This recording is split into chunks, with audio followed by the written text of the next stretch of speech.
এক সপ্তাহে অনেকগুলো অর্ডার ইস্যু করেছি, কিছু ইমপ্লিমেন্ট হয়েছে, কিছুটা শুরু হয়েছে, আন্ডার প্রসেস আছে।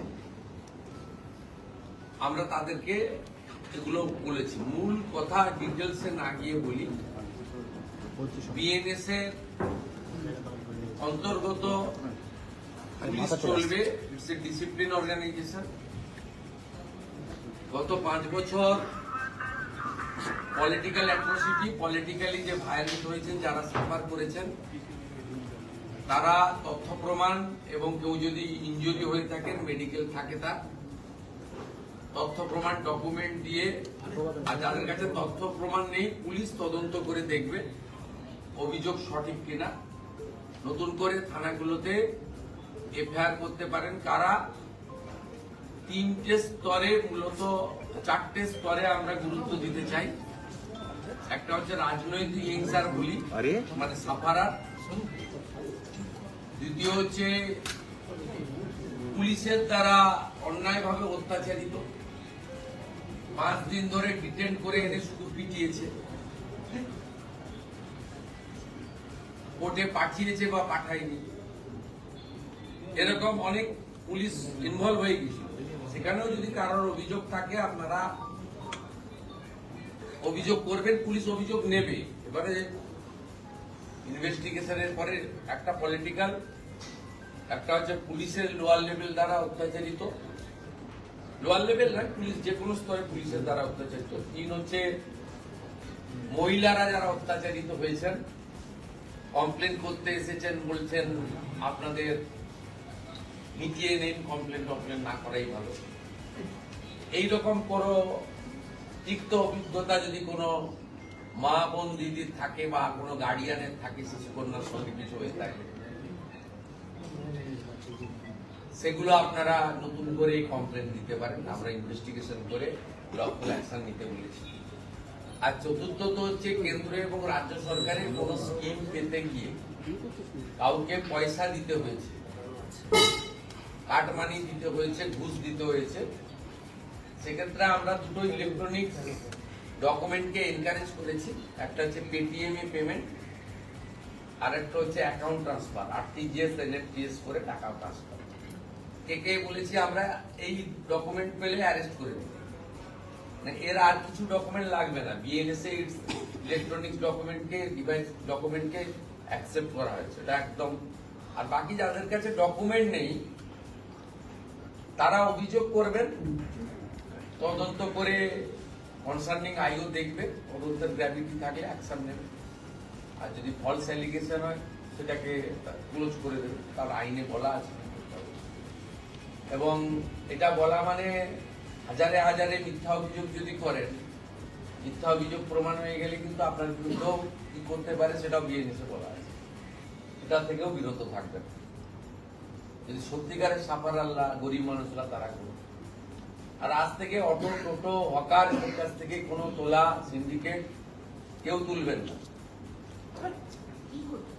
কোনো অবৈধ টোল, হকারদের কাছে কালেকশন, সাফাই কালেকশন ইত্যাদি বৈধ রসিদ ছাড়া কেউ তুলবেন না।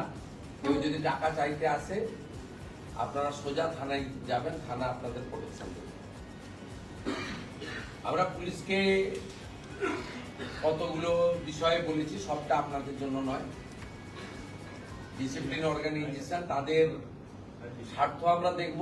তারাও সরকারের কর্মসূচি, আইনের শাসন প্রতিষ্ঠা করা। আমরা একটা লাইনে বলেছি যে এতদিন শাসকের আইন ছিল, এবারে আইনের শাসন চালু হয়েছে, আপনারা আইন মেনে কাজ করবেন।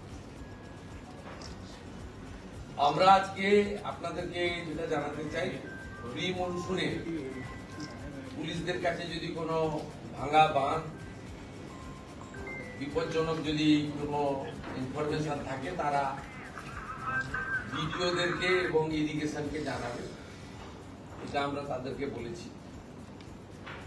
আমরা মহিলা পুলিশ কনস্টেবল এবং মহিলা পুলিশ অফিসারদেরকে, ডিজিপিকে আমি অনুরোধ করেছি, অ্যাডভাইস করেছি, তাদের পার্শ্ববর্তী জেলাতে, খুব দূরে যাতে না ট্রান্সফার হয়, পার্শ্ববর্তী জেলাতে মহিলা পুলিশ কর্মীদের এটা একটু ওয়েলফেয়ার মেজার হিসেবে দেখতে হবে। কিন্তু তাতে আবার শর্টফলও যাতে না হয়, সেটা অনেকগুলো মহিলা থানা পরিচালিত আছে, এটা এক্সেপশন থাকবে।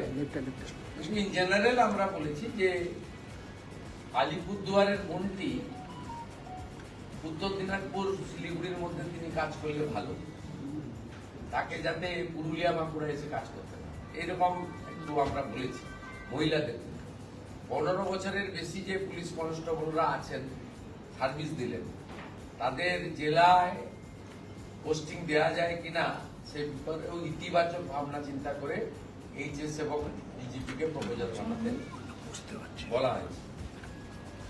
ফাইনালি পুলিশ ওয়েলফেয়ার বোর্ড তার যে স্বরূপ এবং চিন্তা ভাবনাকে আমরা প্রথমত আগে মানে ভালো উদ্দেশ্য নিয়ে হয়েছিল, কিন্তু পরে পরে এটা একটা পার্টির ফ্রন্টাল অর্গানাইজেশনে পরিণত হয়ে যায় বা করা হয়,